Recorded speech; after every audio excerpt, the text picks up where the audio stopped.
L'apostasie bien-aimée, c'est quand on ajoute quelque chose pour soustraire un iota. Toute la pâte élevée, oh, la mort est dans les pots.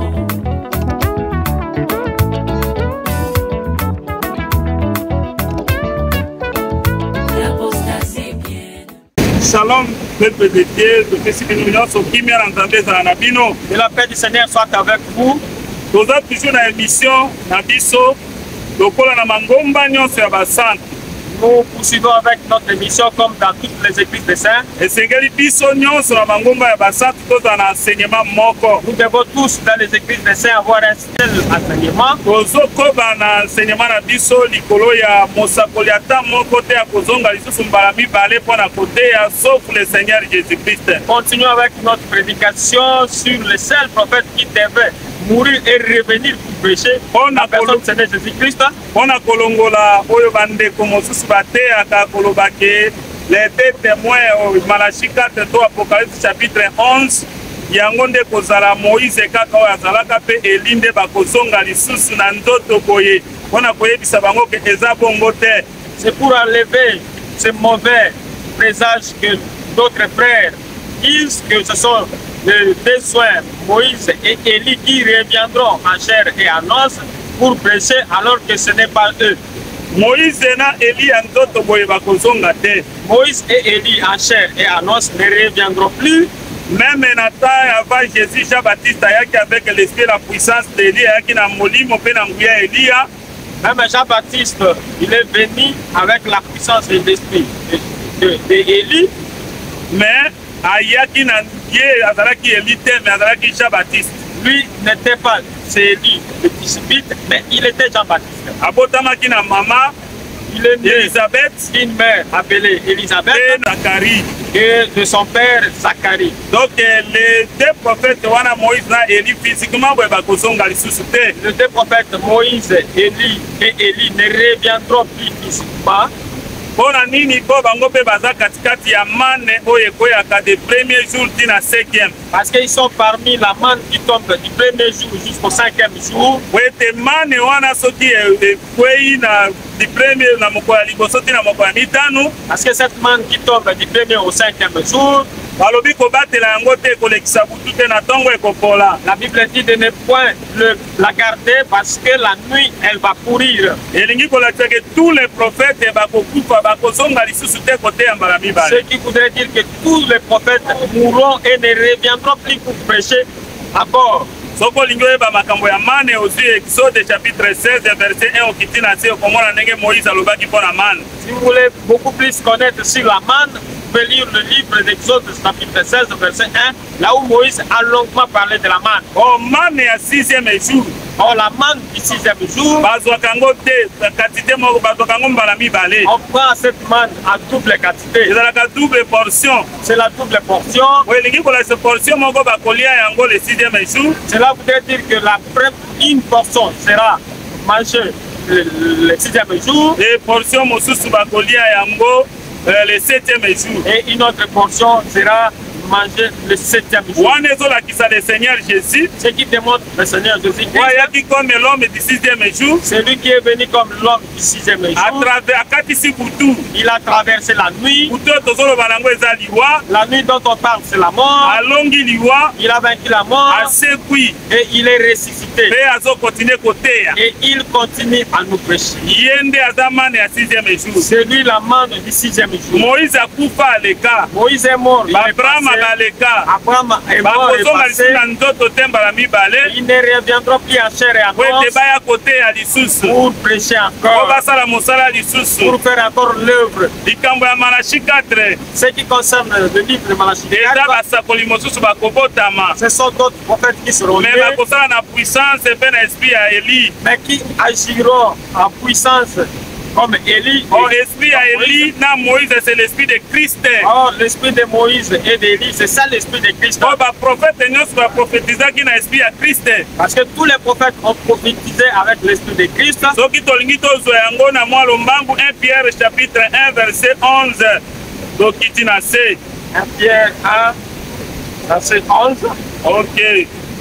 vouloir sonder l'époque et les circonstances. nakolinga koyeba tango mpe ya solo makambo yango Marqué par l'Esprit de Christ oyo etiamaki na molimo na Kristo qui était en eux ezalaki na kati ya basakoli et qui attestait d'avance les souffrances de Christ oyo ezalaki kotalisa liboso minyoko na Kristo et la gloire dont elle serait suivie. mpe nkembo esengelaki asadi Kristo esengelaki anyokwama Christ devrait souffrir mpe nsima nango gloire eya et que la gloire vienne après. basakoli basateyaki deja liwa mpe lisekwa na Yesu Or, les prophètes avaient déjà prêché la mort et la résurrection. ntango bazoteya bazalaki na esprit ya Kristo katikati na Quand bango ils prêchaient, ils avaient l'Esprit de Christ en donc eux. l'esprit ezalaki na kati ya Eli c'est l'esprit de Kristo Et l'Esprit qui était en Élie, c'était l'Esprit molimo de Christ. ezalaki na kati ya Moïse c'est l'esprit de Kristo ya molimo na Kristo L'Esprit qui était en Moïse, c'était l'Esprit de Christ. ezalaki kotalisa makambo wana yango meme Bible elobi que c'est poussé par l'esprit C'est alors que la Bible dira que c'est poussé par le Saint-Esprit. ekotindikama na molimo mosatu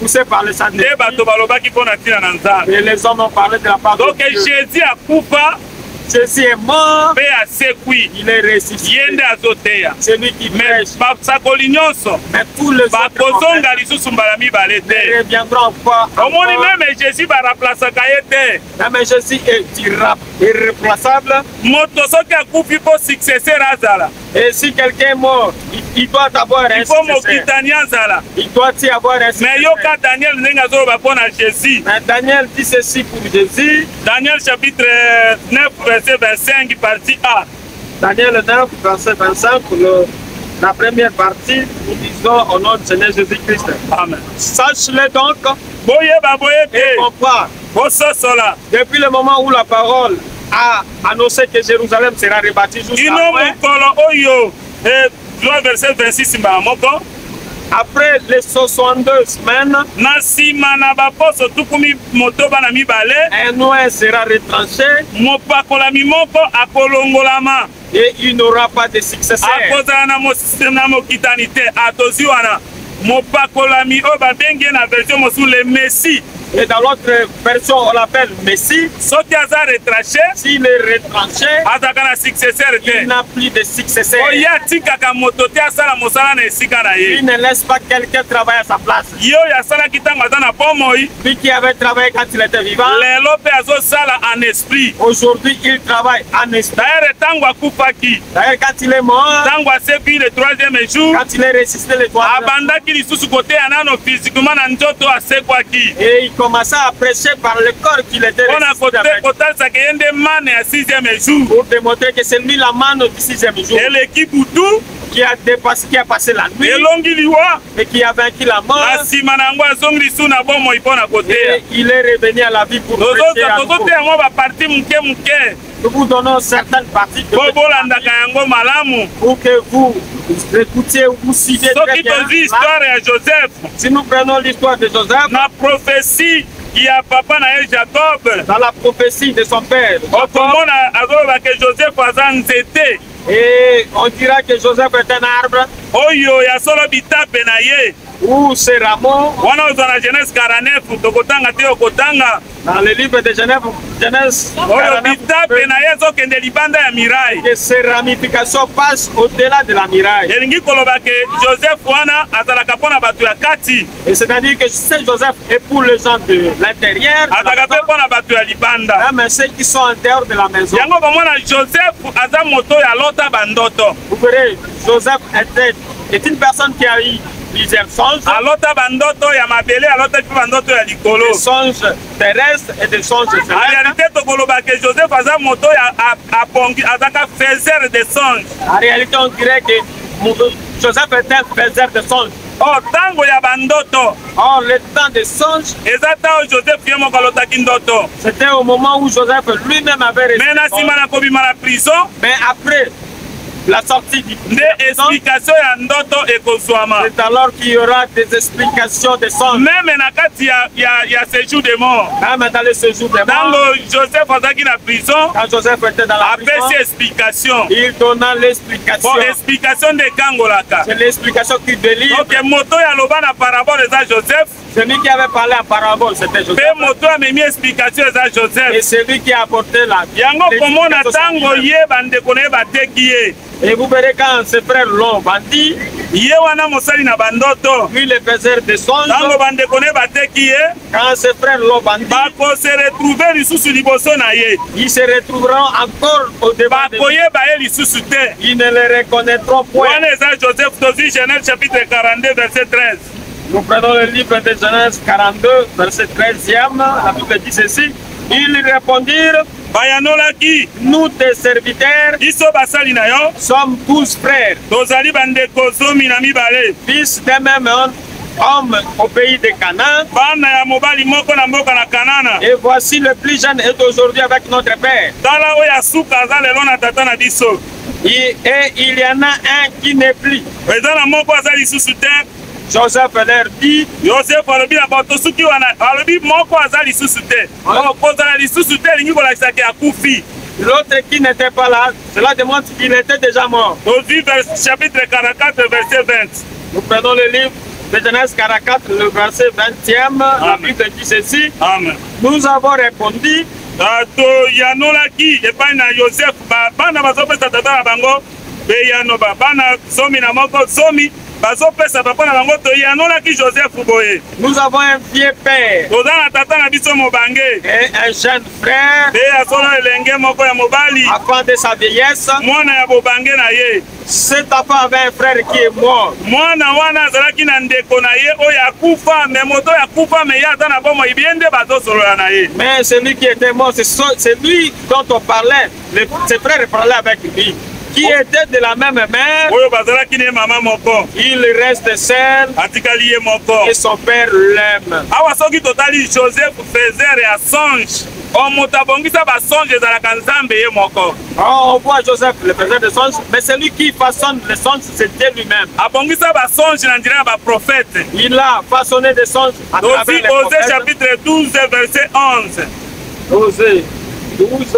chapitre 12 verset 11.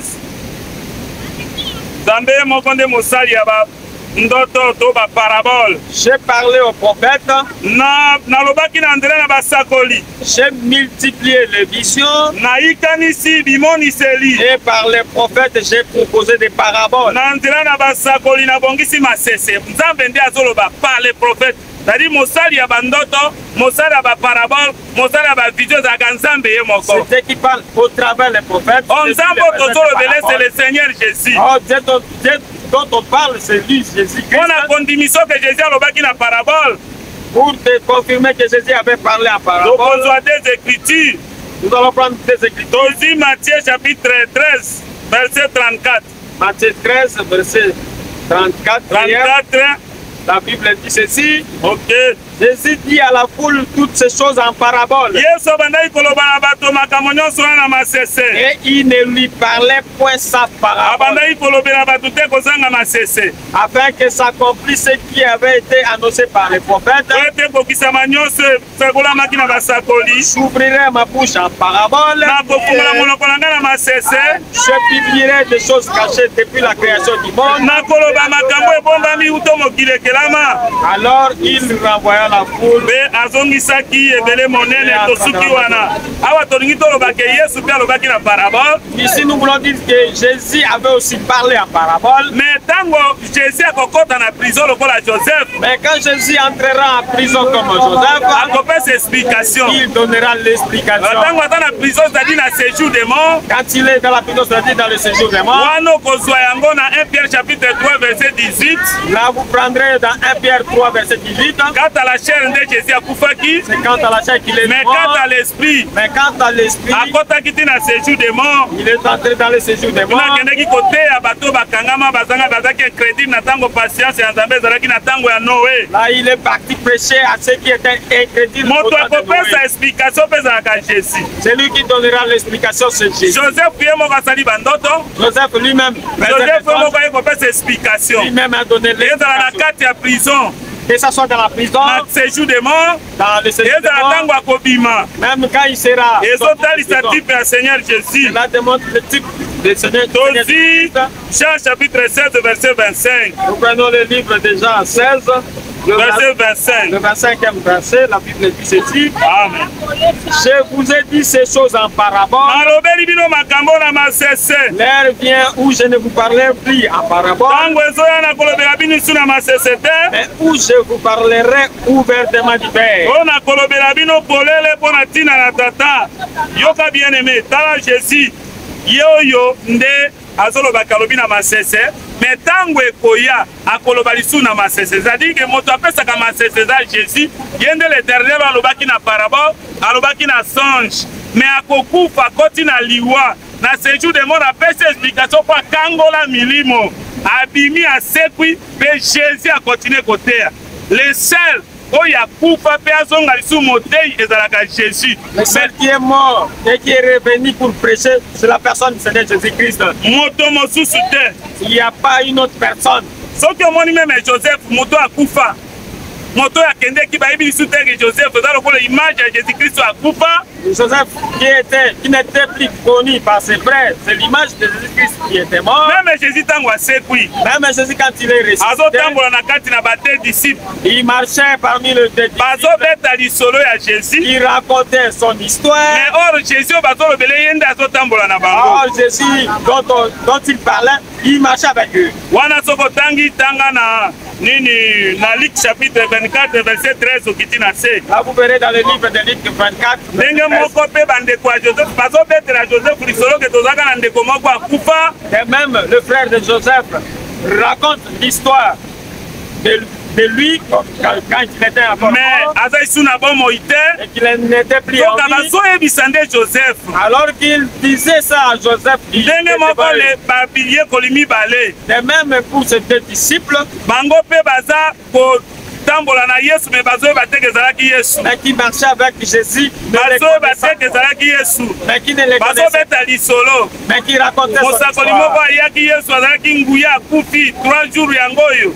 Un prophète était puissant et il Me était alobaki ke akosekwa mokolo ya misato nzoka bazoyebisa kaka moto aza na bongo. et il parlait Bien de aimé, Jésus aza vivant. Jésus est vivant, bien aimé. Mosakoli moko te akozonga po ateya lisusu. Aucun prophète ne À reviendra part Jésus, à part Jésus. oyo elilingine ezalaki ba Joseph, Son image était Joseph, ezalaki ba Daniel bazokota na boumbu na peuple. qui était Daniel, qui entrait en Obenge esclavage fils avec de l'homme, le peuple. ezalaki ba Ezekiel azokota na boumbu pe azotatola délivrance ya peuple. L'image d'Ézéchiel qui était en esclavage Le avec le fils de peuple. l'homme nyonso wana etalisaki Jésus-Christ. Tout cela démontrait Jésus. Ye le prophète des nations, Puis les prophètes des comme nations, Joseph. comme Joseph, Esengeli bitape na ye kati ya miraille. et ses ramifications devaient partir au-delà de la miracle. Eleka na ngambo etika kaka Israele, kaka Israele bango moko te na biso. Et cela devait dépasser Israël jusqu'à nous atteindre. Yango kozwa Ephésiens chapitre 2 verset 11 okiti na se. Dans le livre d'Éphésiens 2:11, Na nzela na makila na Yesu Kristo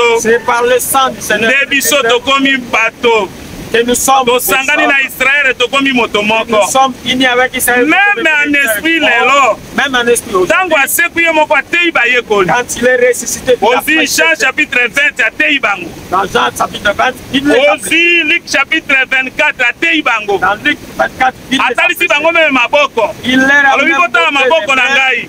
ses Botala mains, makolo na ngai, botala bapota na mopanzi na ngai. ses pieds, ses pieds. Ezali ngai.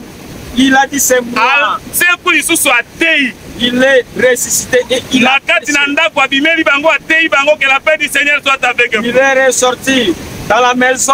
Il leur a dit que la paix. Mosakoli ata moko te akozonga lisu mbala ya mibale mpo na Aucun koteya. prophète ne reviendra en Ntango nouveau amati akei, quand il est monté. lelo azoteya biso comme le Saint-Esprit. Aujourd'hui, il prêche comme Po le tondimiso ke Jésus ye moko azalaka le Saint-Esprit, pour vous confirmer que Jésus lui-même est. moto akoki kozonga mbala mibale te, moto azongaka eza moto aza molimo mpe moto aza nzoto. Celui qui peut revenir une fois de plus, c'est celui qui est esprit et corps. Yoka ndenge Jésus azoloba na Jean chapitre 17 verset 17. Et Jésus dit ceci dans le livre de Jean 17. Sanctifie-les par ta parole, par ta vérité. Satisa bango na solo na yo, Ta parole est la vérité. liloba na yo ezali solo. Comme tu m'as envoyé dans le monde, Lokola yo otindi nga na mokili, je les ai aussi envoyés dans le monde. ngai mpe natindi bango na mokili. Et je me sanctifie moi-même pour eux. Verset 17. Dans Jean chapitre 14 verset 17. L'esprit, Jean 14, verset. c'est 17. Ok. si vous savez ces choses, Jean chapitre 14 verset 17 ngana otanga na 8 secondes. L'esprit de vérité. l'esprit de vérité que le monde ne peut recevoir Oyo mokili bakoki kozwa te. parce qu'il ne le voit point Po ete bazali komona ye te. et ne le connaît point, Mpe bayebi ye te. mais vous, Kasi bino vous le connaissez mpe boyebi ye. car il demeure avec vous Po ete azofanda na bino. et il sera en vous. Azodemere na bango na ntango azalaki na nzoto. Il demeure avec eux quand il était encore Ntango akozala na kati na bango ntango aye en esprit. et quand il sera avec eux en esprit, Abandi nano apres la résurrection atei. après sa résurrection, il les a prêchés. Amati akiti mpe lelo azoteya. Il est monté, descendu et il Yango prêche. moto azoteya lelo c'est Jésus-Christ ye Et moko. celui qui prêche aujourd'hui, c'est Selon Hébreux chapitre 1 verset 1. dans le livre Hébreux 1, Verset 1. il dit ceci. Après avoir autrefois, Na nsima na bambalo eleki. à plusieurs reprises et de Na plusieurs bamba manières, ebele mpe na balolenge ebele. parlé à nos pères par les prophètes, Alobi na batata na biso na nzela na basakoli. Dieu dans ce dernier temps Kasi Nzambe na ntango na suka. nous a parlé par les fils. Alobeli biso na nzela na mwana. Il a établi hérité de toutes Oyo choses atie ye mosangoli ya makambo nyonso. par lesquelles il a aussi créé les Na mondes. nzela na ye nde akeli mokili. Jésus nde motei na ntango na suka bien-aimé. Et Jésus qui est le prédicateur de ce temps. E motei ya liboso ya koteya tozosuka awa acte Le premier chapitre prédicateur, 26 verset 23 26, verset 23 acte 26 verset 23. la Bible dit ceci, savoir que le Christ souffrirait boyeba ete Kristo akonyokwama et que ressusciter le premier d'entre les morts, asekwa moto na liboso kati na bakufi il annoncerait la lumière au peuple et aux nations. akoteya pole na libota mpe na bikolo libota wande mirai ezalaki na kati peuple baza na kati. Les nations, c'est la muraille, Le le peuple. peuple qui était à l'intérieur de la cour, de la maison, bango nde Israel. c'est ça Israël. Mais libota ezalaki libanda ya mirai Mais le peuple qui était en dehors de la muraille, ezalaki biso c'est nous. po eta te ya biso Pour nous prêcher, esengela kufa. il devait mourir. Joseph mpe po explike songe Joseph, de même pour expliquer les songes, esengelaki akota na prison il devait entrer dans la na prison nsima bima et sortir. ntango de la prison. akobima Quand nde il akozwa sortira, mwasi asina te il prendra la femme oyo aza ata libota ya Israele te n'est pas de la famille donc nde d'Israël. asina te Or, elingi kolakisa biso église c'est la femme de l'agneau la femme de l'épouse l'agneau. de l'agneau L'épouse de lelo l'agneau. Jésus kanda azoteya biso Aujourd'hui, c'est Jésus qui mosakoli prêche. mosusu te Aucun autre prophète. même mpo na Israël Même pour les deux Israël, témoins bakozonga les deux témoins mais reviendront, bakoteya toujours avec l'esprit ya Christ mais prêcheront seulement avec l'esprit. bakoteya la grâce de Dieu na nzela ya molimo ya Kristo Ils prêcheront la grâce de Dieu à travers l'esprit. mais ekozala Moïse oyo akufa te. Ce ne sera pas Moïse qui est mort. Jésus azonga mpo baraplasaka ye te. Jésus est revenu parce qu'il est aza retranché na Israël il est retranché d'Israël. mais mpa na biso aza lelo Mais chez nous, aujourd'hui, ndenge moko il est là. Joseph azaki retranché mpa na bandeko na ye Et même Joseph était retranché mais parmi ses akutami na frères. Égypte. Mais il s'est retrouvé en Égypte. Kimia na Nzambe eza na bino Et la paix du Seigneur soit oyo azalaki malade abika de celui qui était oyo azalaki na problème azwa solution ntango ozoyoka lilobo elongola bololo na motema epesa yo kimia opambolama okende liboso au nom de Jésus-Christ. Amen.